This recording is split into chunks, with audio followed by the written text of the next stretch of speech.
Thanks for watching. Don't forget to like, comment, share and subscribe to Mufti Tariq Masood, famous scholar. الحمدللہ نحمده ونستعینه ونستغفره ونؤمن به ونتوکل علیہ ونعوذ باللہ من شرور انفسنا ومن سیئات اعمالنا من يهده الله فلا مضل له ومن يضلل فلا هادي له ونشهد أن لا إله إلا الله وحده لا شريك له ونشهد أن سيدنا وحبيبنا وشفيعنا وسندنا محمدا عبده ورسوله صلى الله تعالى عليه وعلى آله وأصحابه وبارك وسلم تسليما كثيرا كثيرا أما بعد فأعوذ بالله من الشيطان الرجيم بسم الله الرحمن الرحيم يا أيها الناس اعبدوا ربكم الذي خلقكم والذين من قبلكم لعلكم تتقون الذي جعل لكم الأرض مهدا وسلك لكم فيها سبلا وأنزل من السماء ماء فأخرج به من الثمرات رزقا لكم وقال النبي صلى الله عليه وسلم الكيس من دان نفسه وعمل لما بعد الموت۔ سورہ بقرہ کی آیت تلاوت کی ہے، شاید آیت میں آگے پیچھے ایک لفظ میں تقدیم و تاخیر ہو گیا مجھ سے، اور نبی صلی اللہ علیہ وسلم کی ایک حدیث پڑھی ہے۔ اللہ تعالیٰ سے دعا ہے صحیح طرح سے بات کہنے کی، سننے کی، سمجھنے کی اور پھر عمل کی توفیق عطا فرمائے۔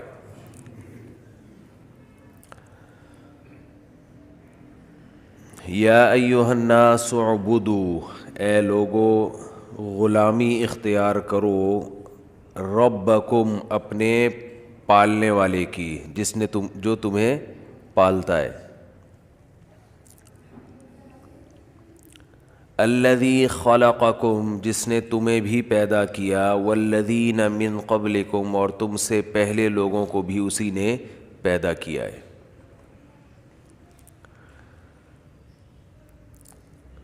اللہ تعالیٰ نے اس کائنات کو بنایا اور پھر اس میں انسان کو بنایا، پھر انسان کی ہدایت کے لیے، اس کی رہنمائی کے لیے اپنے سفیروں کو بھیجا، پیغمبروں کو بھیجا،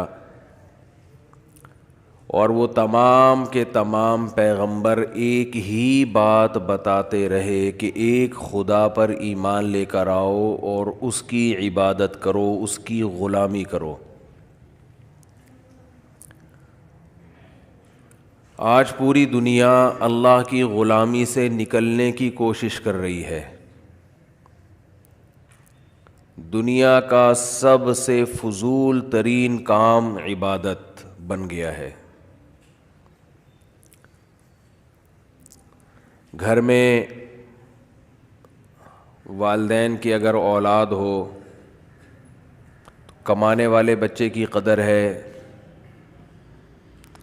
لیکن اگر کوئی دین پہ چل رہا ہے تو اس کی قدر نہیں ہے۔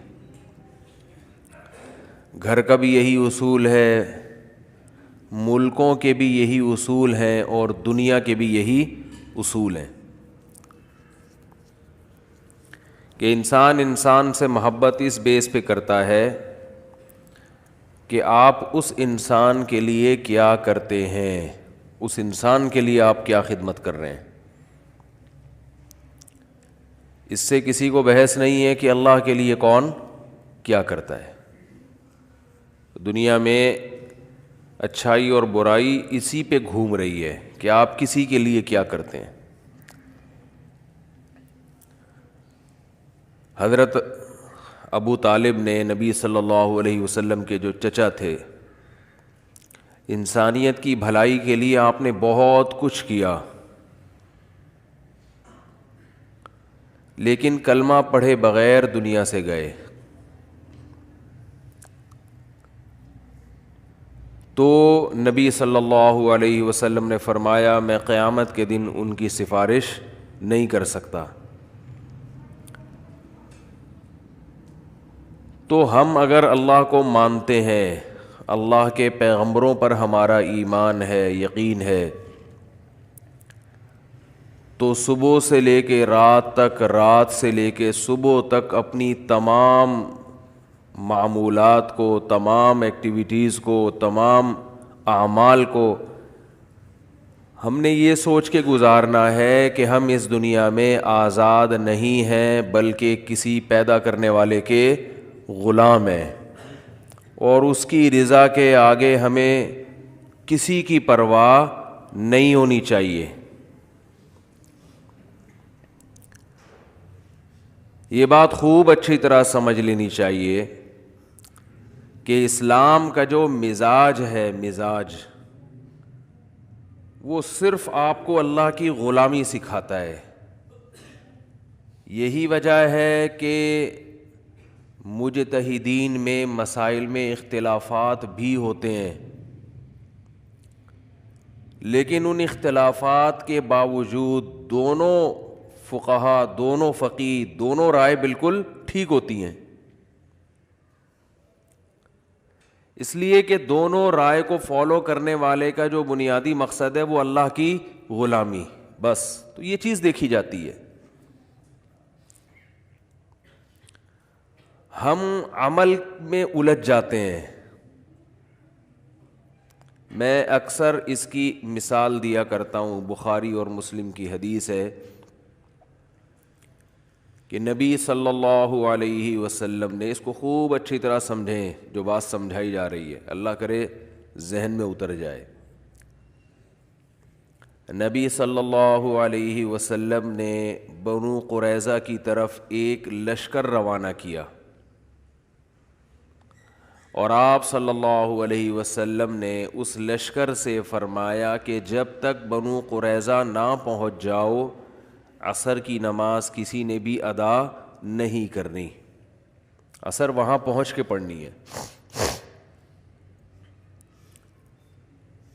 صحابہ کرام کو راستے میں اتنی تاخیر ہو گئی کہ عصر کی نماز قضا ہونے لگی، نماز کے قضا ہونے کا خطرہ ہو گیا۔ بعض صحابہ نے یہ کہا کہ نبی صلی اللہ علیہ وسلم کا جو مقصد تھا وہ عصر کی نماز کو قضا کرنا نہیں تھا، عصر کی نماز کو قضا کرنا مقصد نہیں تھا، کیونکہ آپ صلی اللہ علیہ وسلم کو علم تھوڑی تھا کہ نماز راستے میں قضا ہو جائے گی۔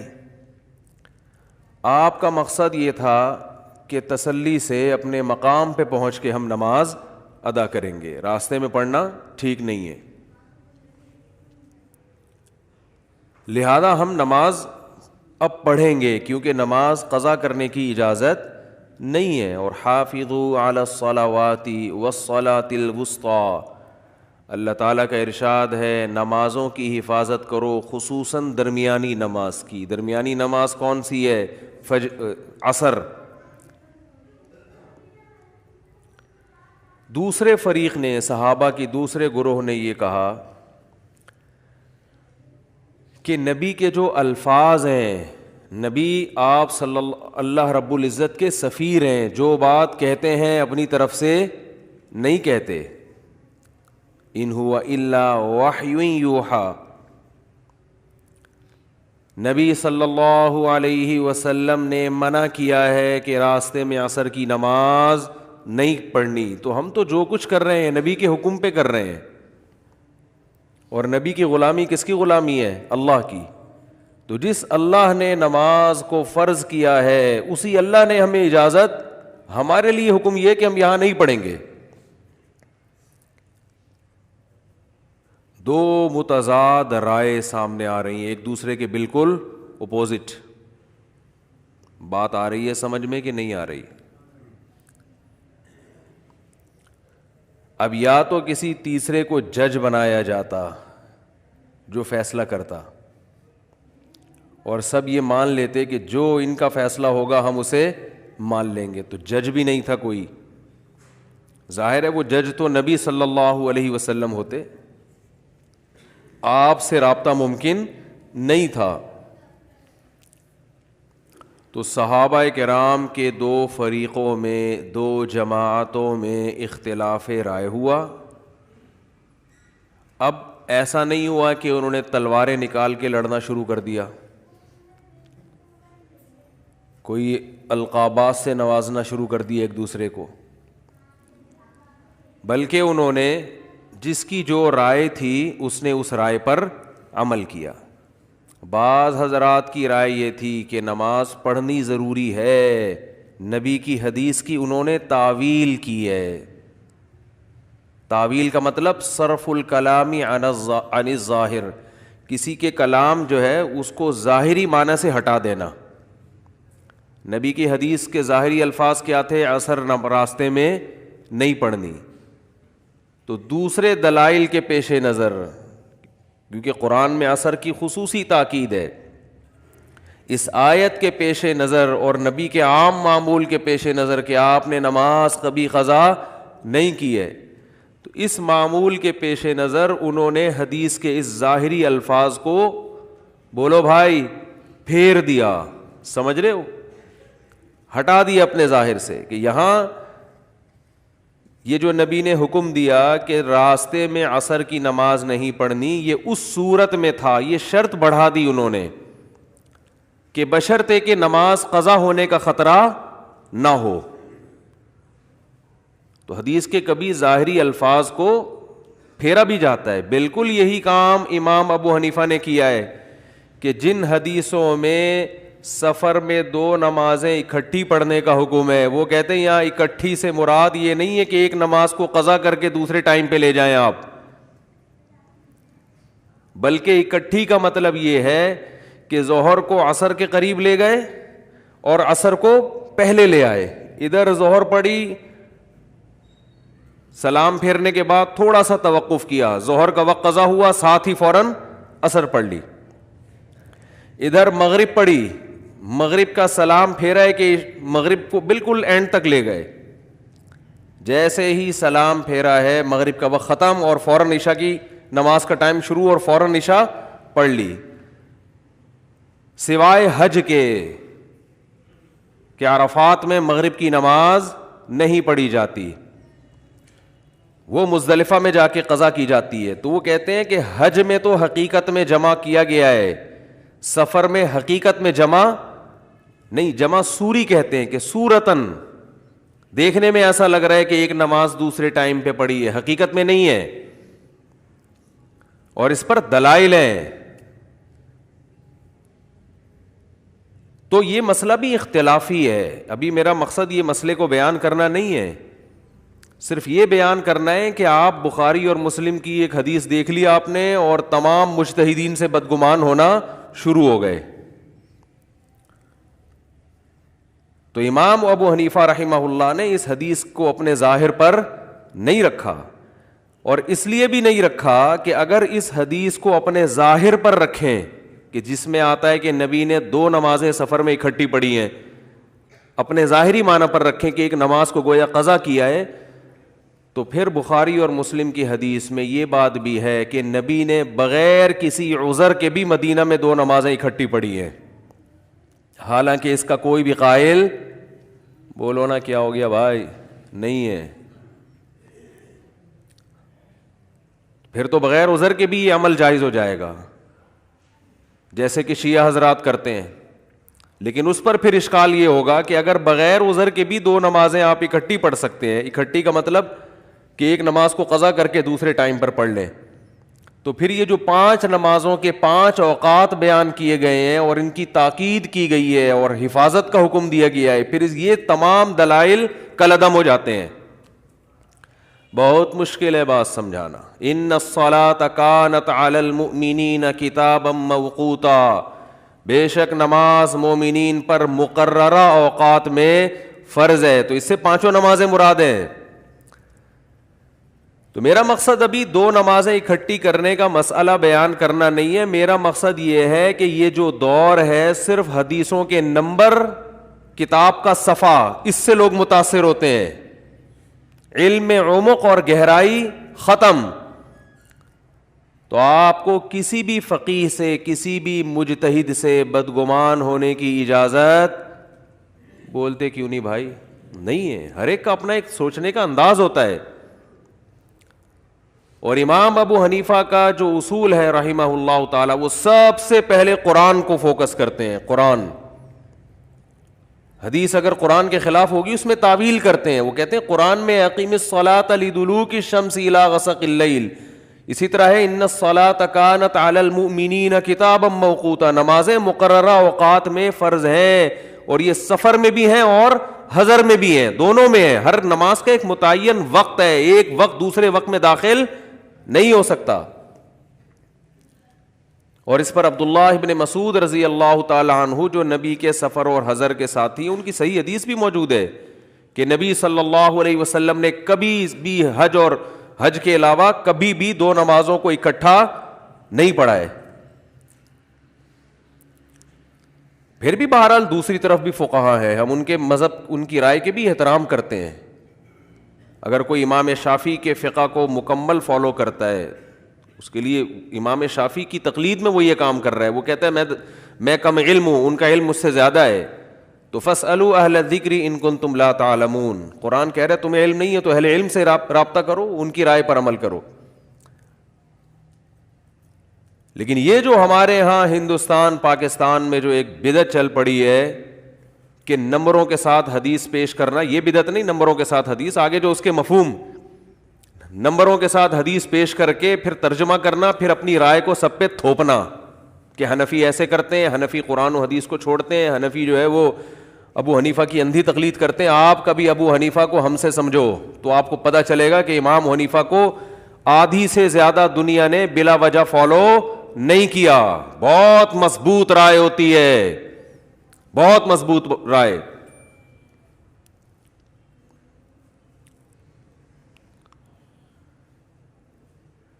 تو بڑے بڑے محدثین ہیں جو امام ابو حنیفہ کو فالو کیا کرتے تھے، ان کی تقلید کیا کرتے تھے. ان سے جب پوچھا جاتا کہ آپ خود اتنے بڑے محدث ہیں اور آپ ابو حنیفہ کی رائے پر عمل کرتے ہیں، وہ کہتے ہیں ما سمعنا رأیا احسن من رأی ابی حنیفہ، ہم نے ابو حنیفہ کی رائے سے بہتر رائے نہیں دیکھی. بہت معتدل، ہر طرف سے دلائل میں غور و فکر کر کے.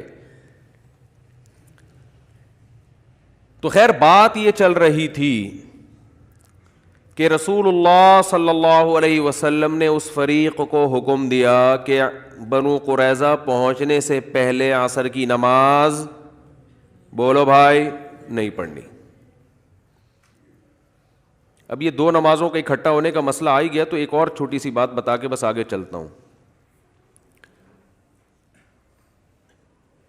کہ دو نمازیں جو فقہا یہ بھی جائز بھی کہتے ہیں نا، سفر میں دونوں کو ایک کو دوسرے وقت میں داخل کر کے پڑھا جائے، جو جائز بھی کہتے ہیں، جیسے امام شافعی، امام احمد بن حنبل کی رائے یہی ہے کہ جائز ہے، تو وہ بھی اس کو ثواب کا کام نہیں سمجھتے، گنجائش دیتے ہیں، گنجائش. ان کے ہاں بھی اصل سنت اور افضل عمل یہی ہے کہ ہر نماز اپنے ٹائم پہ سفر میں بھی پڑھی جائے.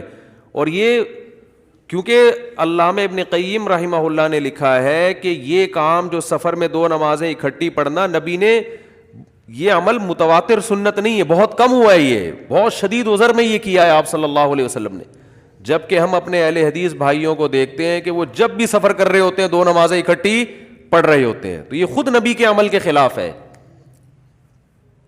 یہ بہت کم ہوا ہے، یہ عام معمول نہیں تھا. جبکہ سفر میں 4 کی 2 پڑھنا یہ نبی نے ہمیشہ پڑھی ہے. ایک حدیث بھی ہمارے سامنے ایسی نہیں ہے کہ نبی صلی اللہ علیہ وسلم نے سفر میں قصر نہ کی ہو، آپ نے 4 رکعتوں کو پورا 4 پڑھا ہو. ایک بے غبار روایت بھی، سری روایت بھی ہمارے پاس موجود نہیں ہے. تو سفر میں 4 کی 2 پڑھنا تو سنت متواترہ ہے، لیکن 2 نمازوں کو جمع کرنا یہ افضل نہیں ہے. افضل یہی ہے کہ اس میں آپ ہر نماز اپنے ٹائم پہ پڑھیں. لیکن ہم دیکھ رہے ہیں کہ اس کا تو ایک ایسا رواج چل پڑا ہے کہ، اور ویسے بھی عقلی لحاظ سے اگر دیکھا جائے کہ اسلام نے جو سفر میں گنجائش دی ہے کہ 4 کی 2 پڑھو، وہ گنجائش اسی لیے دی ہے کہ نماز اپنے وقت سے ٹالنے کی نوبت نہ آئے. یعنی اگر آپ عقلی لحاظ سے، دلیل نظر جس کو کہتے ہیں، کہ وہ رخصت دی ہی اسی وجہ سے گئی ہے کہ مختصر کرنے کا مقصد ہی کیا ہوتا ہے کہ اس مختصر چیز کی حفاظت کرنا آسان ہوتا ہے. تو حفاظت کا مطلب اپنے وقت پہ پڑھنا. خیر اختلافی مسئلہ ہے, ہم اختلافی مسائل میں شدت کے قائل نہیں ہیں. ہمارا مقصد ان لوگوں پہ رد کرنا ہے جو ایک رائے کو سمجھتے ہیں کہ بس 100% یہی درست ہے, اس کے علاوہ سب کیا کر رہے ہیں. آدھی امت جو تھی وہ معاذ اللہ وہ بے وقوف تھی. تو نبی صلی اللہ علیہ وسلم نے صحابہ کو حکم دیا کہ بنو قریظہ پہنچنے سے پہلے عصر کی نماز نہیں پڑھنی. بعض نے پڑھی اور بعض نے نہیں پڑھی. جنہوں نے پڑھی انہوں نے نبی کی حدیث کے ظاہری الفاظ کو فالو کیا, سمجھ رہے, دوسرے دلائل کو نہیں دیکھا. انہوں نے کہا یہ خود ایک مستقل دلیل ہے کہ ہم نے نہیں پڑھنی, بس نبی کا حکم ہے. جنہوں نے پڑھی انہوں نے نبی کے ان الفاظ کو دوسرے دلائل سے تقابل کیا اور ان الفاظ میں تعویل کی. تعویل کا مطلب ایک شرط کا اضافہ کر دیا کہ نبی کا جو یہ حکم تھا کہ بنو قریظہ پہنچنے سے پہلے عصر نہیں پڑھنی, یہ حکم اس صورت میں تھا کہ نماز قضا نہ ہو, اپنے وقت پہ پڑھنے کا ٹائم بھی مل جائے, لہذا ہم نماز پڑھیں گے اگرچہ نبی کے حدیث کے بظاہر خلاف ہی کیوں نہ ہو. یہ دونوں فریق جب نبی صلی اللہ علیہ وسلم کی خدمت میں حاضر ہوئے سفر سے واپسی پہ, تو آپ نے کسی کو بھی ملامت بولتے کیوں نہیں بھائی نہیں کیے. اب جو میں اصل بات سمجھانا چاہ رہا ہوں اس کو کھوپڑی میں بٹھانا چاہیے ہم سب کو. دیکھو اس سے بڑا اختلاف اسلام میں ہو نہیں سکتا, کیونکہ اسلام میں سب سے اہم ترین حکم کیا ہے, نماز.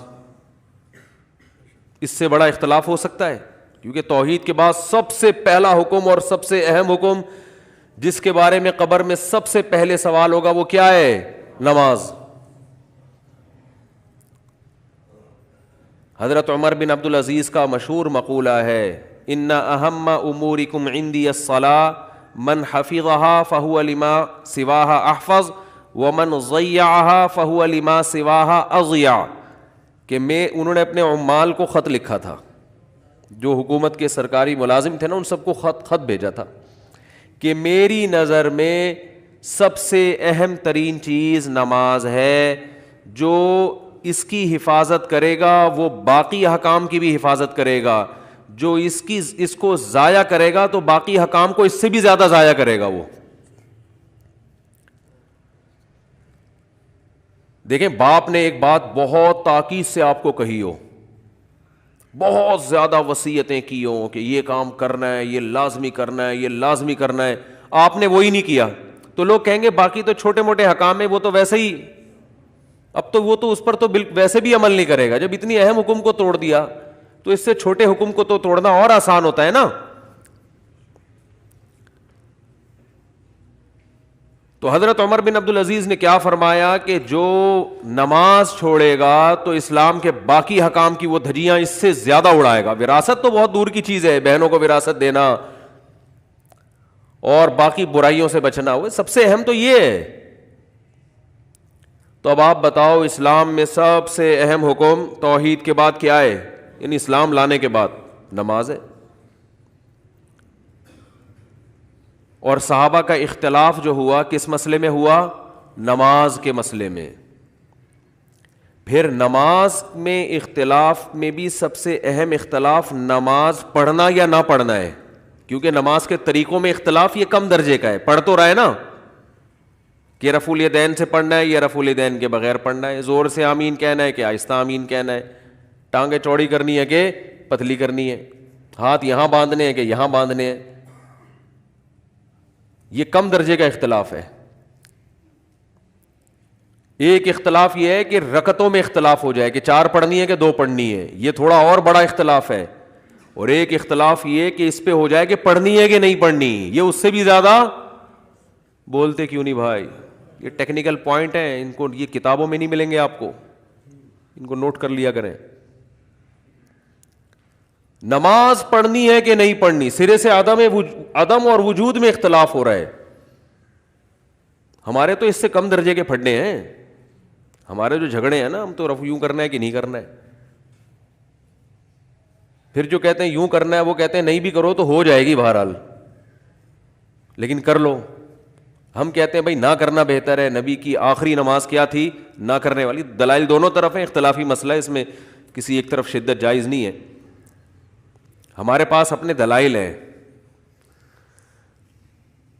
زور سے آمین ہے, آہستہ آمین ہے, ٹانگیں چوڑی ہیں, پتلی ہیں, یہ بہت کم درجے کا اختلاف ہے. بڑا اختلاف یہ تھا کہ پڑھنی بھی ہے کہ نہیں پڑھنی.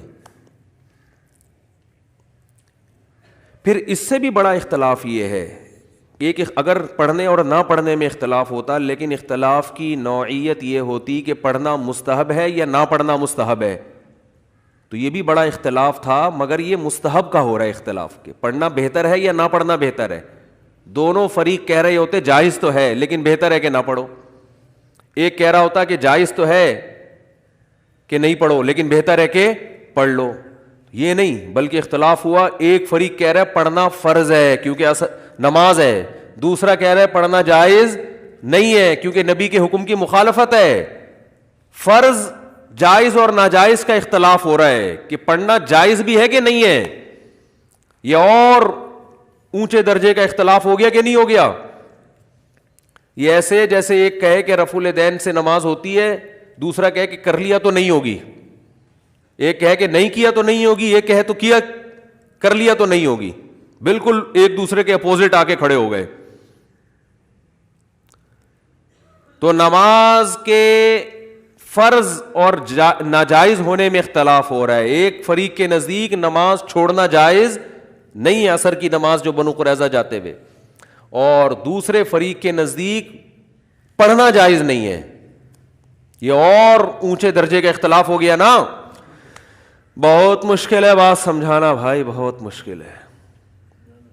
اور نماز کی سنتوں کے بارے میں نہیں ہو رہا اختلاف کہ پہلے 4 سنت پڑھنی ہے کہ نہیں پڑھنی, بعد میں 2 سنت پڑھنی ہے کہ نہیں پڑھنی. نہ, فرض نماز کے بارے میں یہ اور اونچے درجے کا اختلاف.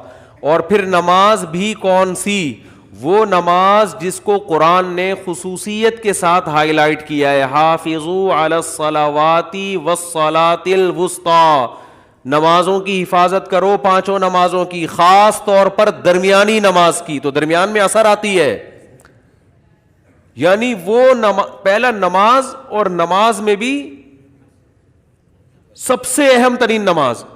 تو اسلام میں کسی حکم کے بارے میں اس سے زیادہ شدید نوعیت کا اختلاف ہو نہیں سکتا تھا.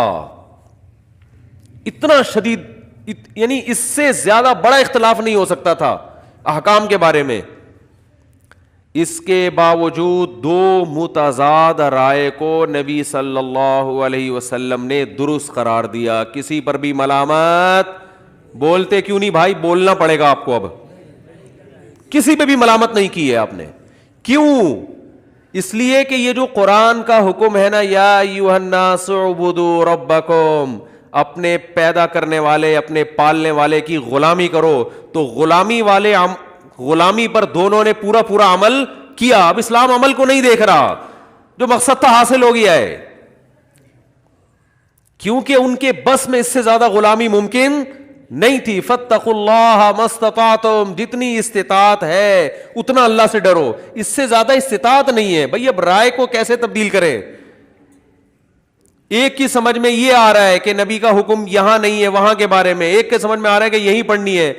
اب یا تو نبی خود وحی کے ذریعے آ کے بتائیں کہ میری مراد کیا تھی. جب یہ پاسبل نہیں ہے تو اب رائے کو تبدیل کرنا ممکن نہیں ہے. جب اللہ کی رضا ہے تو بس اس نے اللہ کے حکم کو پورا کر دیا. جو لبرلز لوگ ہیں, جو اسلام سے ہٹ کے زندگی گزارتے ہیں, وہ عمل کو دیکھتے ہیں. اسلام اللہ کی غلامی کو فوکس کرتا ہے کہ آپ نے انسان کا بچہ بن کے زندگی گزارنی ہے, خدا کے غلام ہو, اس کے مطابق زندگی گزارنی ہے. آگے آپ کا عمل اس بنیاد پر کیسا بھی عمل کیوں نہ ہو, اللہ اس کو قبول کر لے گا. عمل کی پیچیدگیوں میں نہیں جانا آپ نے.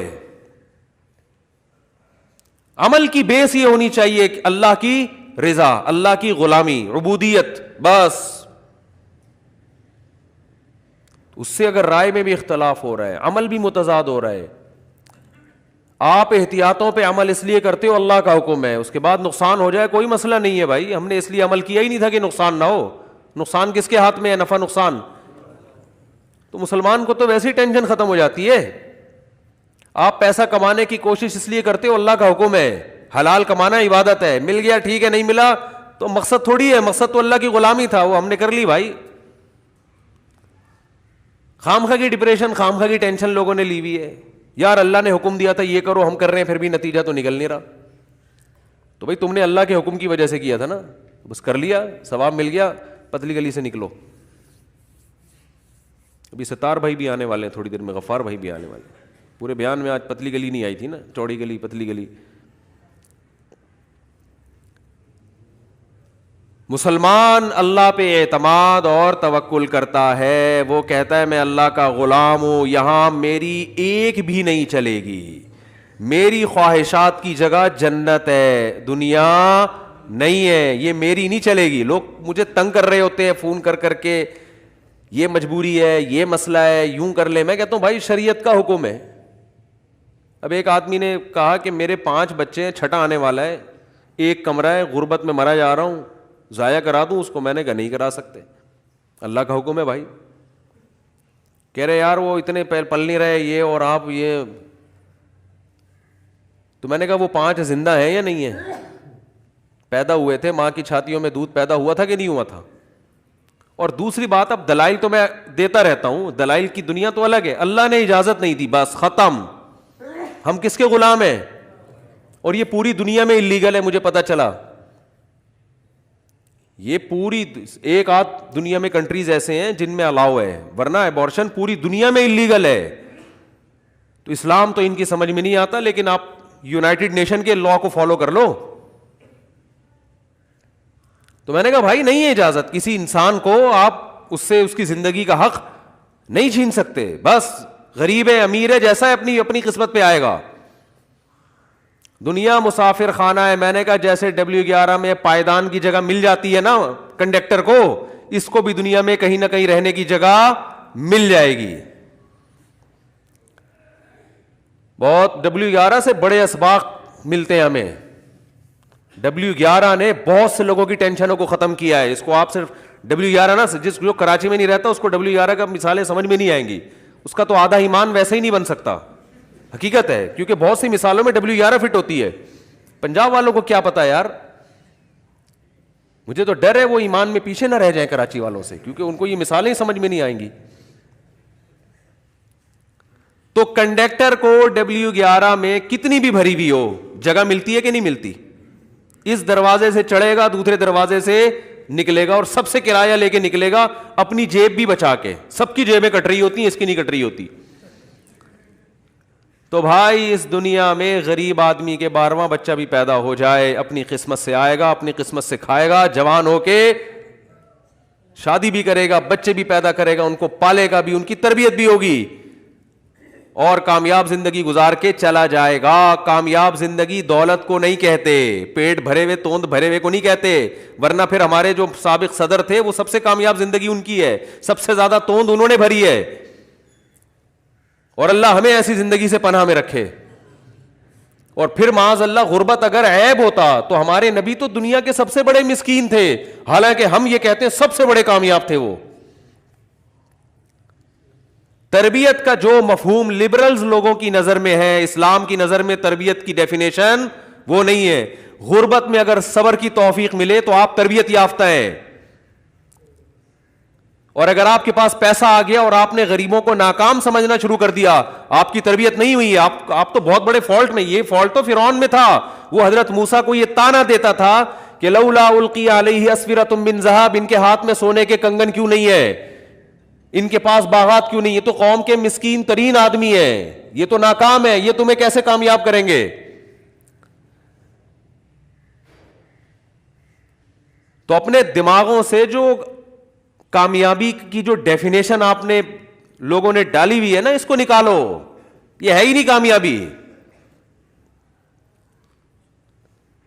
اور یہ تو ہم فرض کر لیں کہ چھٹا پیدا ہو گیا تو کمرے میں جگہ نہیں ہے, اللہ جگہ دے دے گا. اللہ نے قرآن میں کیا فرمایا کہ جو زمین میں نکلے گا یجد فی الارض مراغما کثیرا وسعا, زمین میں بہت گنجائش ملے گی اس کو. کیا ضرورت ہے گلستان جوہر کے چھوٹے چھوٹے فلیٹوں میں لا کے سب کو ٹھوس دینا, یہ تو آپ کی ہیڈک ہے. نکلو یار معمار کی طرف جاؤ, تھوڑا اور آگے جاؤ, بڑے بڑے گھر بناؤ.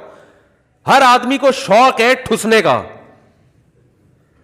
حقیقت ہے نا, یہ تو آپ کا ہیڈک ہے. زمین بہت پڑی ہوئی ہے, آبادی سے تھوڑا باہر نکلو گے تو اسی قیمت پہ بڑی بڑی زمینیں مل جائیں گی آپ کو, لیکن آپ کو شوق ہے بیچوں بیچ آبادی میں گھسنے کا.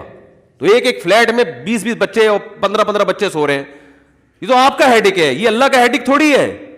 یہ تو آپ نے خود فیصلہ کیا ہوا ہے کہ نہیں میں نے وہ چھوٹے سے وہ انگریزوں کے زمانے کے بنائے ہوئے فلیٹ میں ہی 15 بچوں کو گھسیڑنا ہے میں نے اس میں. او بھائی اس کو بیچو, نکلو یار, تھوڑا آبادی سے باہر جاؤ, کوئی بات نہیں, آدھا گھنٹہ 1 گھنٹہ آنے میں لگ جائے گا شہر آنے میں. تو اللہ نے کیا فرمایا, جو زمین میں نکلے گا نا یجد فی الارض مراغما کثیرا وسعا, زمین اللہ کی چھوٹی نہیں ہے, بہت بڑی زمین ہے, بہت بڑی زمین ہے. یہ زمین تمہیں رزق بھی دے گی, اسے کھودو گے سونا اگلے گی, اس پہ محنت کر کے دیکھو, یہ کھلائے گی تمہارے خاندان کے 20-20 25-25 افراد کو, یہ زمین کھلائے گی. ذرا اس پہ ہل تو چلاؤ, محنت تو کرو, یہ کھلائے گی, یہ انکار نہیں کرے گی. وسع اور گنجائش بھی ملے گی اس کو, زمین میں فراخی بھی ملے گی. تو اس لیے لوگ مجھے آ کے بتا رہے ہوتے ہیں وہ غریب ہے, وہ اتنے سے فلیٹ میں 20 بچوں کو گھسیڑا ہوا ہے اس نے, یا آپ کہتے ہو بچے زیادہ ہونے چاہیے, یہ ہوتا ہے. تو میں ان سے کہتا ہوں کہ 20 بچے تو 20 ہوتے نہیں ہیں, جب 20واں ہوتا ہے تو پہلا وہ 25-30 سال کا ہو چکا ہوتا ہے, وہ اتنے گھسڑنے والے ہوتے نہیں, وہ اپنا کما کے اپنا ٹھیا ٹھکانا. بچے کو بالغ ہو گیا نکالو گھر سے, حقیقت ہے. میں تو لوگوں کو ایسے مشورے دیتا ہوں, بیٹا بڑا ہو گیا چل نکل, شاباش, اپنا کما اپنا کھا. پرندوں سے عبرت حاصل کیا کرو, کبوتر میں نر اور مادہ مل کے بچے کو پالتے ہیں, کیسی محنت کرتے ہیں نا. جب انڈے دیتے ہیں نا تو 12 گھنٹے کبوتری بیٹھتی ہے انڈوں پہ, 12 گھنٹے کبوتر بیٹھتا ہے. شکر کرو اللہ نے ہمیں ایسا نہیں بنایا, یہ اللہ کا بہت بڑا فضل ہو گیا. بالکل کبوتر جیسا اللہ نے ہمیں نہیں بنایا, ورنہ لوگ ملنے آئے ہوتے صاحب سے کہ جی صاحب ابھی انڈوں میں بیٹھے ہوئے, ابھی صاحب کا ٹائم چل رہا ہے, ٹھیک ہے.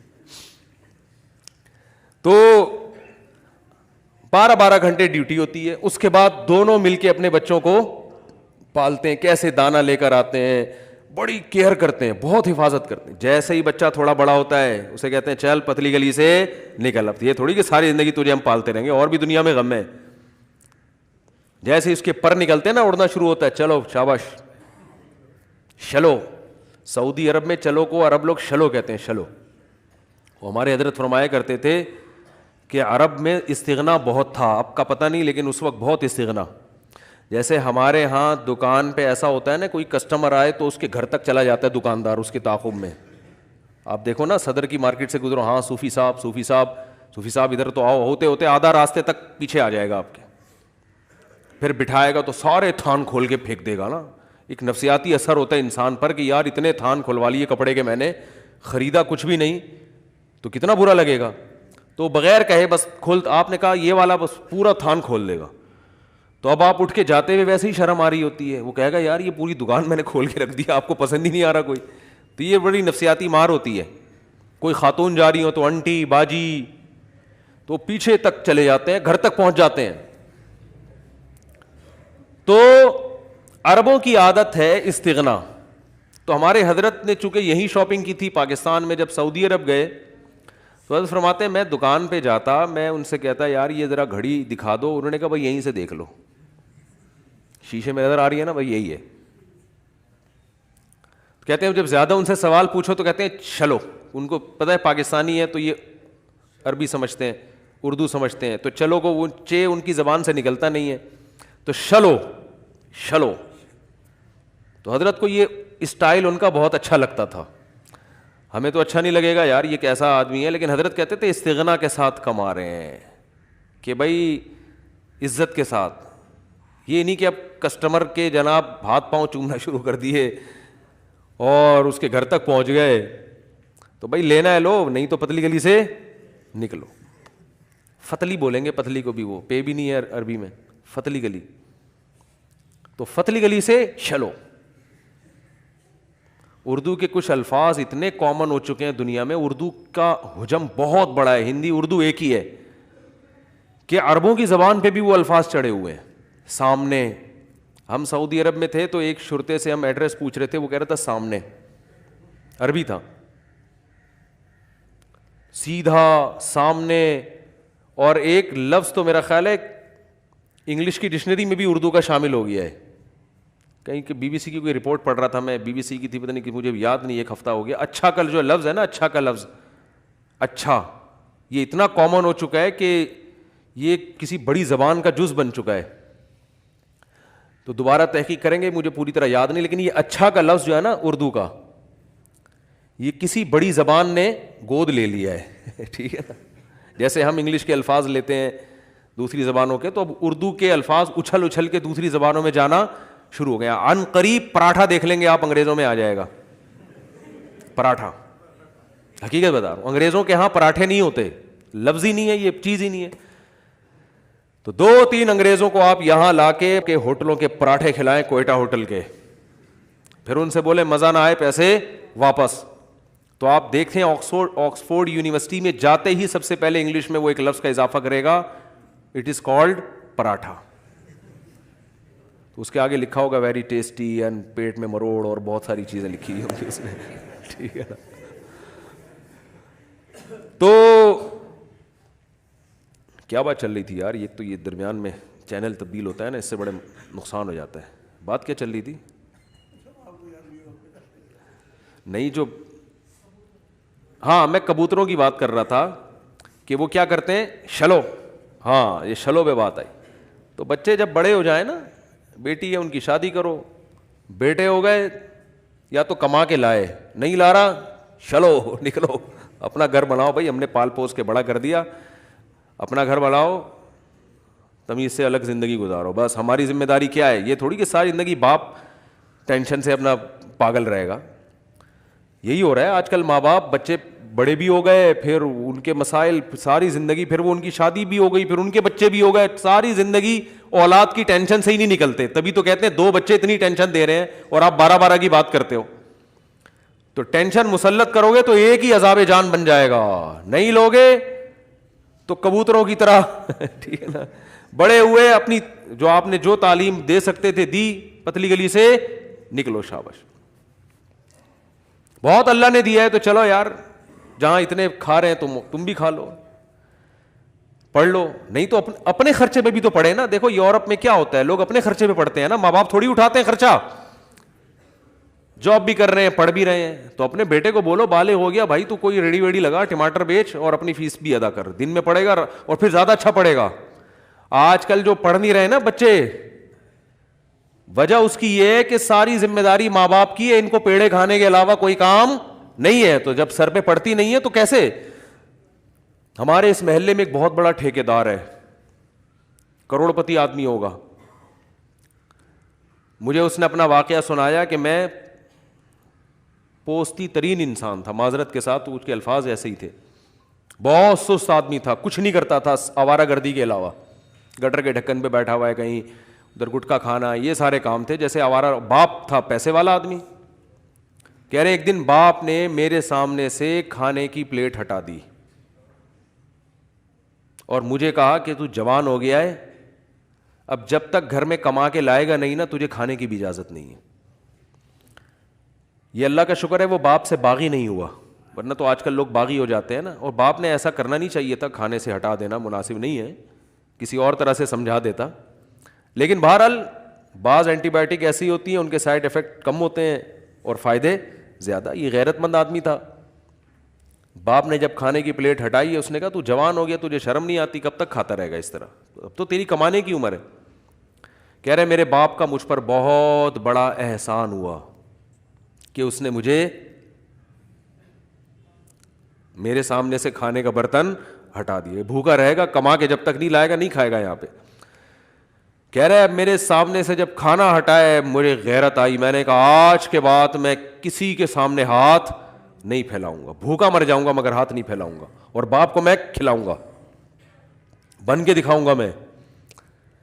کہہ رہے پھر ہم نے محنت شروع کی, کرتے کرتے کرتے جب سر پہ پڑتی ہے تو محنت بھی تمیز سے ہوتی ہے, اور آج کروڑوں میں کھیل رہا ہے. وہ بہت بڑا بلڈر ہے, آپ اس کو دیکھیں گے تو آپ کو لگے گا کوئی شکرکندی بیچنے والا آدمی ہے, حقیقت ہے.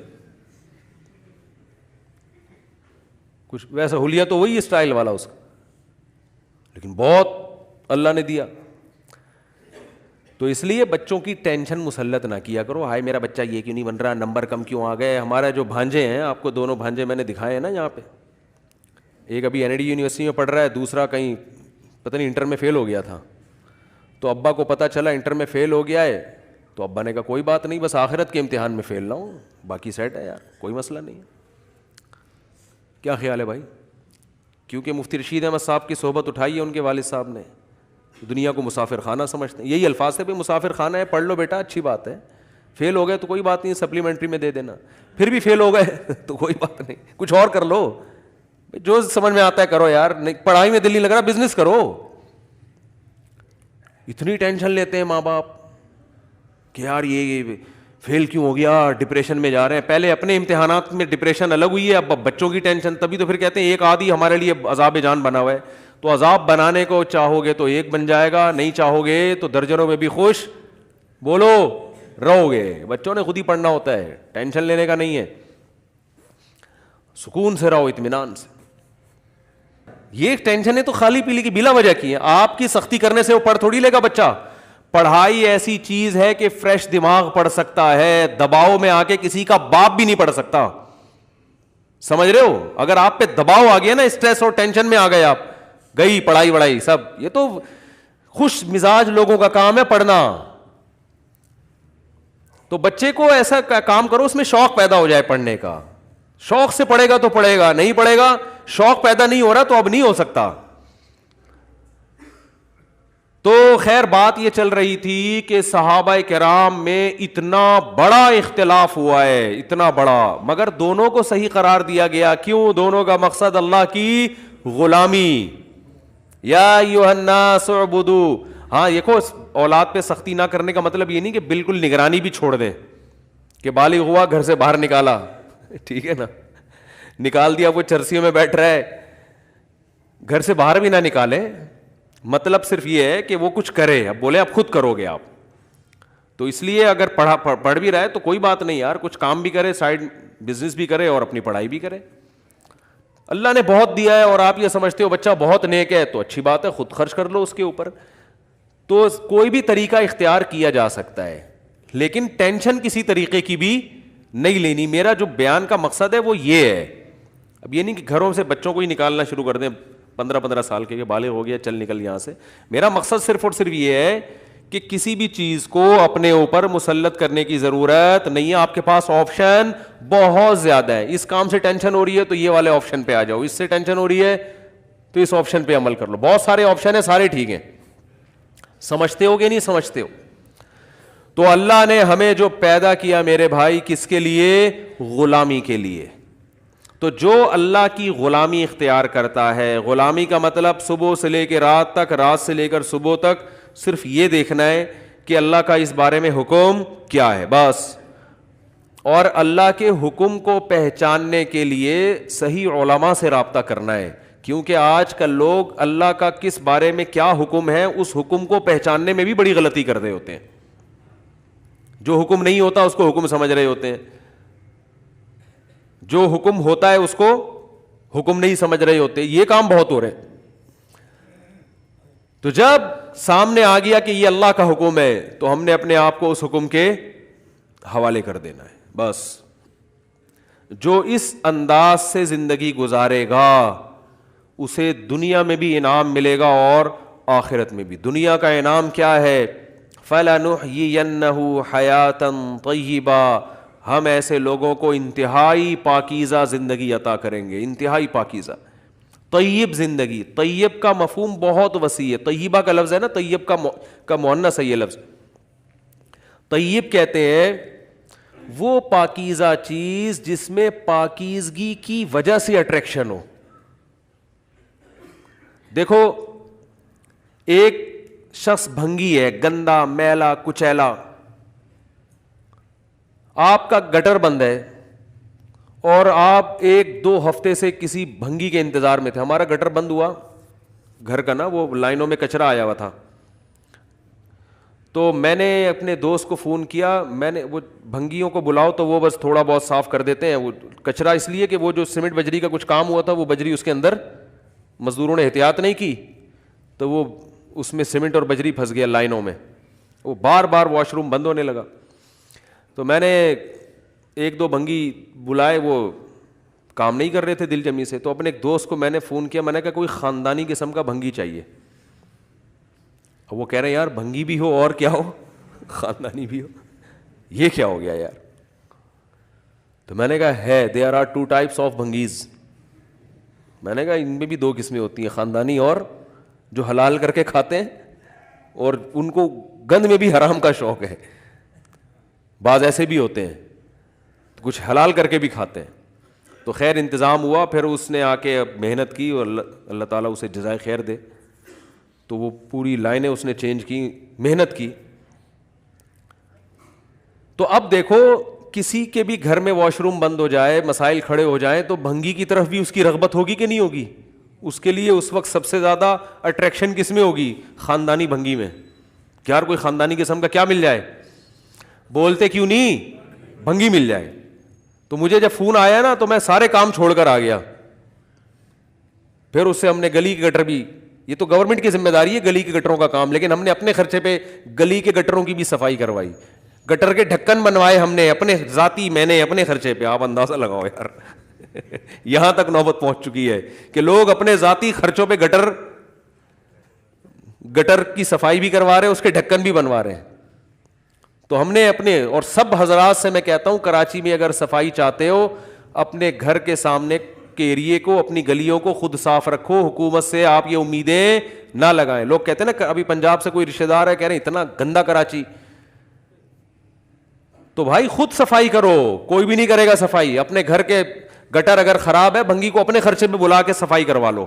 گٹروں کے ڈھکن اپنے خرچے پہ, ہم نے گٹر کے ڈھکن بھی اپنے خرچے پہ لگوائے, ورنہ ایک عجیب مصیبت کھڑی ہوئی تھی. اتنے بڑے بڑے گٹر ابل رہے ہیں, کوئی بچہ گر جائے خدا نہ خواستہ, اور جو بیماریاں پھیلتی ہیں, تو اپنے خرچے پہ یار ہر 10 لوگ اگر اپنی گلی کا ذمہ داری اٹھا لیں گے, شہر صاف ہو جائے گا انشاءاللہ.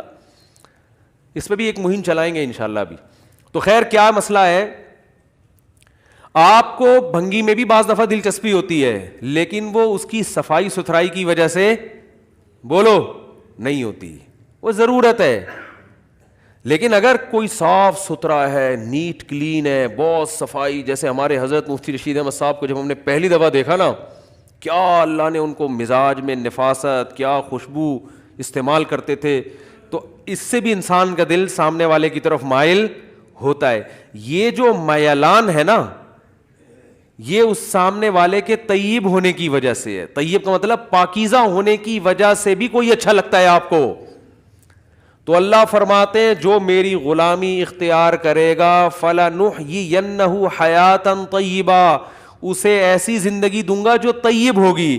یعنی اس زندگی میں اتنی پاکیزگی ہوگی, اتنی صفائی اور اتنا ستھری ہوئی زندگی ہوگی کہ وہ زندگی اس کو اچھی لگے گی اپنے صاف ستھرے ہونے کی وجہ سے. پھر اسے گناہوں کی گندگی, گناہوں کے میل کچیل, شرک کی بدبو, ان چیزوں سے, زنا, شراب اور جتنی برائیاں ہیں اخلاقی اور معاشرتی, وہ برائیوں سے اس کو نفرت ہونا شروع ہو جائے گی.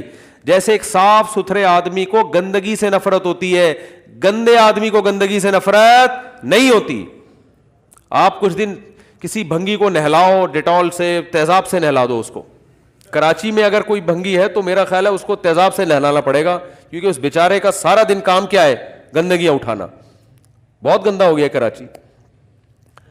تو آپ نے اس کو تیزاب سے نہلایا, آپ نے پھر جناب اس کو خوشبو میں نہلایا, سفید کپڑے پہنائے, بالکل صاف ستھرے. 1 ہفتہ 2 ہفتہ 1 مہینہ آپ اس کو اس حالت میں رکھیں تو وہ دوبارہ گندگی صاف کرنے کا گوارا نہیں کرے, اس کو صفائی سے محبت ہو جائے گی. ہمیں حیرانگی ہوتی ہے نا یار, یہ بھنگی لوگ سارا دن یہ کیسے گھستے ہیں بیچارے. بھائی یہ مجبور ہو کے یہ کام ان کی فطرت میں شامل ہو چکا ہوتا ہے, لہذا ان کو گندگی سے نفرت ختم ہو جاتی ہے. ہاں وہ پورے ڈوب جاتے ہیں اور وہ نکل کے زندہ سلامت واپس آ جاتے ہیں. رپورٹ پیش کی ہے, بہترین رپورٹ پیش کی ہے, کہہ رہے اندر ڈوب بھی جاتے ہیں وہ. ایک عام آدمی صاف پانی میں ڈوب کے مر جاتا ہے. تو وجہ کیا ہے میرے بھائی؟ وجہ یہی ہے کہ جو انسان اللہ کی غلامی اختیار کرتا ہے نا آہستہ آہستہ پاک, کیونکہ اللہ نے جتنے احکام دیے وہ سارے پاکیزہ حکم ہیں, صفائی ستھرائی ہے اس میں. زبان کو گندگی سے بچانا, آنکھوں کو گندگی سے بچانا, آنکھوں کو بد نظری سے بچانا, زبان کو جھوٹ غیبت سے بچانا, ہاتھوں کو حرام کمانے سے بچانا, جھوٹ بولنے سے بچنا. یہ ساری ایسی تعلیمات ہیں کہ عمل کرتے کرتے کرتے انسان اندر سے صاف ستھرا ہونا شروع ہو جاتا ہے. پھر جب اندر سے صاف ہوتا ہے تو اس کو اپنی زندگی خود محبوب ہو جاتی ہے, اس کو زندہ رہنے میں مزہ آنا شروع ہوتا ہے. یہ جو ادھر سے پیسے ہتھیا لیے, ادھر سے رشوت لے لی, ادھر سے جھوٹ بولا, ادھر سے یہ لوگ ہمارے اکثر وکیل حضرات کر رہے ہوتے ہیں, سارے نہیں جو میرا بیان سن رہے ہیں ان کے علاوہ, تو آپ دیکھو نا ان کے چہروں پہ عجیب سی نحوست نہیں ہو جاتی؟ جو رشوت لیتے ہیں صبح شام, چہرے عجیب بے رونق. یہ کیا ہے بے رونقی؟ ان کو اپنے آپ سے نفرت ہونا شروع ہو جاتی ہے, ان کو اپنی زندگی بری لگنا شروع ہو جاتی ہے. یہ اعتراف نہیں کرتے لیکن یہ مطمئن نہیں ہوتے. ان کو پتا ہوتا ہے کہ ہم غلط کر رہے ہیں لیکن وہ اتنا غلط کر چکے ہوتے ہیں اب صحیح نہیں ہوتا ان سے. پھر تو چہروں کی رونقیں ختم, زندگی میں سکون ختم. تو جب انسان اپنے کردار کو اچھا کر لے, اللہ کی غلامی اختیار کر لیتا ہے, کیونکہ اللہ کی غلامی نہ کرنا خود ایک بہت بڑی گندگی ہے کہ جس نے پیدا کیا اس کو کیسے بھول جائے بھائی. تو انسان کا ضمیر مطمئن, جیسے صاف ستھرا ہونے سے انسان کو خوشی ہوتی ہے نا, ایسے ہی گناہوں سے توبہ کرنے سے بھی انسان کو خوشی ہوتی ہے, برائیوں سے بچنے سے. پھر اس کی زندگی خود اس کے لیے اٹریکٹیو بن جاتی ہے.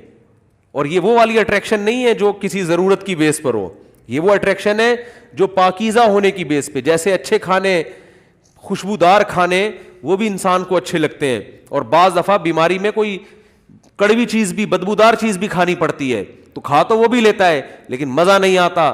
مزہ خوشبودار مسالے دار بریانی میں آتا ہے انسان کو, جس کی خوشبو, ڈھکن جب ہٹتا ہے نا دیکھ کا, بھوک لگ رہی ہو اور مسالے دار بریانی ہو 16 مسالوں سے تیار کردہ, نیو کراچی میں 5 روپے پلیٹ. 16 مسالے آپ نے بھی سنا ہوگا, 16 مسالوں سے تیار کردہ, قیمت صرف 5 روپے. نیو کراچی میں بکتی تھی 2005 میں. تو بہت زیادہ آوازیں لگاتا تھا, ہم نے کہا چلو ٹرائی کر کے دیکھتے ہیں, روزانہ گلی میں سے گزرتا ہے, غریب آدمی ہے, تھوڑا فائدہ بھی ہو جائے گا. تو اس میں صرف 16 مسالے ہی پڑے ہوئے تھے گن کے, ایک عدد لونگ ہوگی, ایک دار چینی ہوگی, ایک کالی مرچ ہوگی, ٹوٹل 16 مسالے تھے, 2-4 چاول کہیں کہیں, کیونکہ میں کہہ رہا تھا 5 روپے میں کون دیتا ہے یار, اتنا سستا کیسے ہو سکتا ہے. تو لیکن جب بھوک لگی ہوئی ہو اور بریانی خوب مسالے دار ہو, اب ہم کہیں دعوت میں جاتے ہیں, لوگ ہمیں کہتے ہیں سفید چاول مفتی صاحب کے لیے نکال کے لائیں بریانی سے, ہو گیا اللہ کے بندو. وہ سمجھتے ہیں پتہ نہیں مولانا ایک تو پرہیزی کھاتے ہوں گے. بھائی بریانی کا تو مطلب ہی مسالے ہوتے ہیں اس میں. ہم تو ہوٹل میں بھی جب بریانی کھاتے ہیں, لوگ کسی کے یہاں دعوت میں بھی جاتے ہیں تو ہم کہتے ہیں ذرا کڑک قسم کے مسالے نکال کے لاؤ یار اس میں سے. بریانی کا جو ذائقہ ہے وہ ہے کس چیز کا؟ تو مسالوں کا ذائقہ ہے اللہ کے بندو. ہاں افغانی پلاؤ کوئی کھا رہا ہے وہ مسالوں کے بغیر, یہ ویسے کوئی پلاؤ کھا رہا ہے اس میں مسالوں کی ویلیو نہیں ہے, لیکن بریانی تو نام ہی ان 16 مسالوں کا ہے جن سے وہ تیار ہوئی ہے. تو جب بھی بریانی لایا کریں نا, کھلایا کریں, تو ذرا کڑک مسالے دار ہونی چاہیے. باقی صحت گئی تیل لے لیں ایسی کی, وہ بریانی کھا رہا ہے تو کھا لیں دو نا تمیز سے اس کو. اور بریانی کے مسالے نقصان نہیں دیتے, ویسے یہ بھی آپ کی جنرل نالج کے لیے بتا دوں. بریانی جو بنی ہے نا بادشاہوں کے محل میں تیار ہوئی ہے. یہ پہلے زمانے میں جو یہ مغل بادشاہ ہوا کرتے تھے, یہ حکیموں سے کہتے تھے کہ بھائی یہ چیز بنا کے لاؤ, تو ان کو صحتوں کا بڑا خیال ہوتا تھا. تو یہ چیز جب بناؤ گے تو اس میں جو نقصانات ہیں اس کے توڑ کے لیے یہ کیا کرنا ہے. تو حکیم لوگ پھر یہ کہتے تھے یہ چاول چونکہ بادی ہوتا ہے تو اس کے بادی پن کو ختم کرنے کے لیے یہ مسالے, ٹھیک ہے نا. تو یہ بڑا زبردست کمبینیشن ہے بریانی جو ہے, کہ چاول کا جو بادی پن ہے اس کو ختم کرنے کے لیے حکیموں نے اس میں مسالے ڈالے تھے کہ وہ بادی پن چاول کا کیا ہو جائے گا اس سے, یعنی جو سائڈ افیکٹ ہے چاول کے وہ ختم یا کم ہو جائیں گے. اور آپ جب دیگ سے ڈھکن ہٹتا ہے تو آپ کہتے ہو سفید سفید چاول نکال کے لاؤ, تو وہ صحت کے لحاظ سے بھی وہ نقصان کی چیز ہے. بریانی کھاؤ تو مسالوں کے ساتھ ہی کھایا کرو, ورنہ پھر بریانی کی توہین ہمیں برداشت, بولو بھائی, بریانی کی توہین نہیں, یہ تو ہمارا روایتی کھانا ہے بھائی, صدیوں سے کھاتے آ رہے ہم لوگ, ہندوستان سے چلائیے دہلی اور بمبئی اور یہ کراچی, پھر یہاں سے حیدرآباد, بس اس سے آگے نہیں ملے گی آپ کو. اس سے آگے بریانی کے نام پہ مذاق ملے گا آپ کو, مذاق ملے گا. جب میں پنجاب جاتا ہوں کہتے ہیں بریانی پکائیں, میں کہتا ہوں کچھ اور پکا لو, بریانی نہیں, بریانی نہیں بھائی, پلاؤ ٹھیک ہے, بریانی نہیں, کیونکہ ہمیں پتہ ہے وہ نہیں بریانی نہیں ہوتی وہ. تو خیر, تو وہ اس کے مسالے وہ ویسے بھی اچھے بھی ہوتے ہیں صحت کے لیے, لیکن پھر بھی اپنی ذمہ داری پہ کھائیں. کوئی معدے کا مریض ہے تو مسالے کھا کے وہ نقصان ہوگا اس کو. تو خیر, بات کہاں سے کہاں چلی گئی یار, ڈھکن کھلا خوشبو آئی. ہاں, تو میں یہ عرض کر رہا تھا کہ جیسے بریانی کی جس کو لت پڑ جائے, جیسے ہمیں پڑی ہوئی ہے, تو جب ڈھکن کھلتا ہے تو خوشبو میں مزہ آتا ہے نا, کیونکہ وہ مسالے خوشبودار ہوتے ہیں. تو میرے بھائی, جو آدمی شریعت پہ چلتا ہے, برائیوں سے بچتا ہے, اس کو اپنی زندگی میں وہی مزہ آنا شروع ہوتا ہے, اپنے اعمال کی ویسی ہی خوشبو محسوس ہوتی ہے جیسے بھوکے کو بریانی کے دیگ کے ڈھکن کھلنے کے بعد جو خوشبو محسوس ہوتی ہے. کیا خاندانی مثال ہو گئی کہ نہیں ہو گئی؟ تو اللہ تعالیٰ ہم سب کو بریانی کھانے کی توفیق عطا فرمائے, نیک اعمال کی توفیق عطا فرمائے. وما علینا الا البلاغ. بسم اللہ الرحمن الرحیم. 2 دولہا آ گئے ہیں, ایک مارکیٹ سے شارٹ ہیں, آپ ابھی آ جائیں.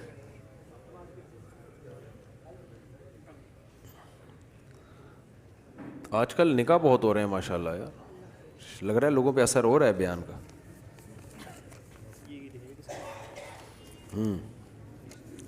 اچھا بھائی, سب سے پہلے محمد منصور لاکھانی آپ ہیں, آپ نے اجازت دی ہے کہ میں نور صبا خاتون بنت محمد مظفر عالم کا نکاح 52,000 روپے موجل مہر کے عوض میں راغب احمد قریشی والامتیاز احمد قریشی سے کروں, اجازت ہے؟ تشریف رکھیں. تیسرا نکاح نامہ کدھر ہے بھائی؟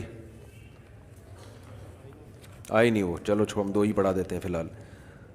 اچھا بھائی,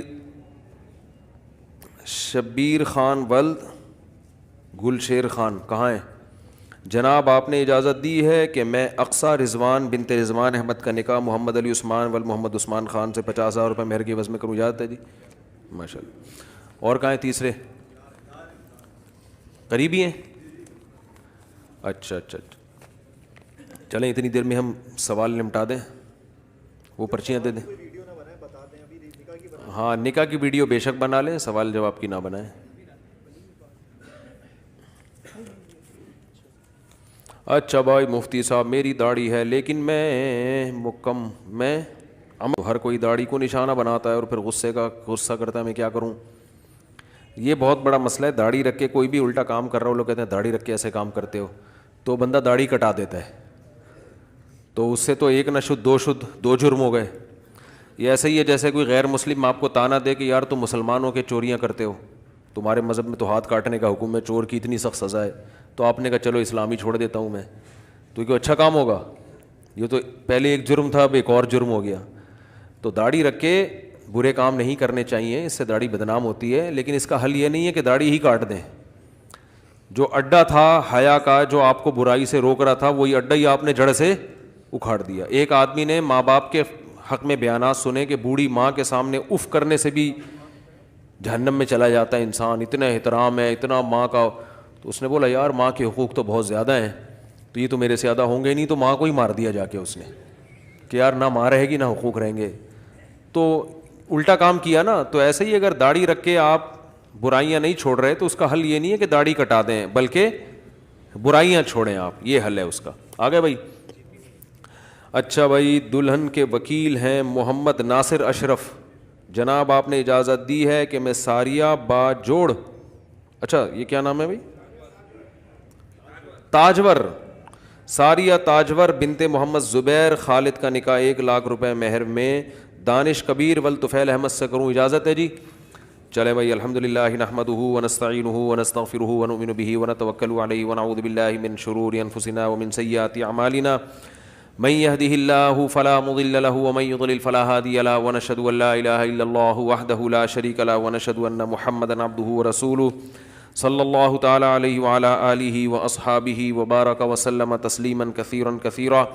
أما بعد فأعوذ بالله من الشيطان الرجيم. بسم الله الرحمن الرحيم. يا أيها الناس اتقوا ربكم الذي خلقكم من نفس واحدة وخلق منها زوجها وبث منهما رجالا كثيرا ونساء واتقوا الله الذي تساءلون به والأرحام إن الله كان عليكم رقيبا. وقال تعالى يا أيها الذين آمنوا اتقوا الله وقولوا قولا سديدا يصلح لكم أعمالكم ويغفر لكم ذنوبكم ومن يطع الله ورسوله فقد فاز فوزا عظيما. وقال النبي صلى الله عليه وسلم النكاح من سنتي وقال فمن رغب عن سنتي فليس مني. وقال النبي صلى الله عليه وسلم تزوجوا الودود الولود فإني مباهي بكم الأمم. وقال النبي صلى الله عليه وسلم تزوجوا ولا تكونوا كرهبان النصارى. جناب راغب احمد قریشی آپ ہیں، ولد امتیاز احمد قریشی، میں نے 52,000 روپے مہر کے عوض میں آپ کا نکاح نور صبا خاتون بنت محمد مظفر عالم سے کیا. قبول کیا آپ نے؟ زور سے تھوڑا سا. جزاک اللہ، اللہ تعالیٰ برکت دے. جناب محمد علی عثمان خیریت سے ہیں؟ ولد محمد عثمان خان، میں نے آپ کا نکاح اقصی رضوان بنت رضوان احمد سے 50,000 روپے مہر کے عوض میں کیا. قبول کیا؟ جزاک اللہ جی. جناب دانش کبیر ولد طفیل احمد، میں نے 1,00,000 روپے مہر کے عوض میں آپ کا نکاح ساریہ تاجور بنت محمد زبیر خالد سے کیا. قبول کیا آپ نے؟ زور سے تھوڑا سا. جزاک اللہ، اللہ تعالیٰ ان تینوں نکاحوں میں برکت دے. دعا کر لیں. الحمدللہ رب العالمین والعاقبۃ للمتقین والصلاۃ والسلام علی رسولہ الکریم وعلی آلہ وصحبہ اجمعین. اے اللہ یہ جو 3 نکاح ہوئے اللہ ان نکاحوں کو اپنے دربار میں قبول فرما. اے اللہ زوجین کو، میاں بیوی کو اے اللہ ان کی برکتیں نصیب فرما. آپس میں محبت الفت کے ساتھ زندگی گزارنے کی توفیق نصیب فرما. تادم حیات محبت الفت کے ساتھ اے اللہ زندگی گزارنے کی توفیق نصیب فرما. اے اللہ ان کے جوڑ میں برکت پیدا فرما. آپس کے اختلاف و انتشار سے، لڑائی جھگڑوں سے، ہر قسم کے شر اور فساد سے اللہ ان جوڑوں کی حفاظت فرما. اے اللہ ان نکاحوں کو ان کے خاندانوں میں جوڑ کا ذریعہ بنا، ان کے خاندانوں میں محبت الفت کا ذریعہ بنا. آپس کے اختلاف و انتشار سے، شیطان کے ہر قسم کے شر سے، حسد سے، بغض سے اللہ ان کے خاندانوں کی حفاظت فرما. جس کی جو جائز مراد ہے اللہ اس کی مراد کو پورا فرما. اللہم انا نسألک من خیر ما سألک منہ نبیک محمد صلی اللہ علیہ وسلم ونعوذ بک من شر ما استعاذک منہ نبیک محمد صلی اللہ علیہ وسلم. انت المستعان وعلیک البلاغ ولا حول ولا قوة الا باللہ. صلی اللہ تعالی علی خیر خلقہ محمد وعلی آلہ وصحبہ اجمعین برحمتک یا ارحم الراحمین. اللہ تعالیٰ مبارک کرے جی.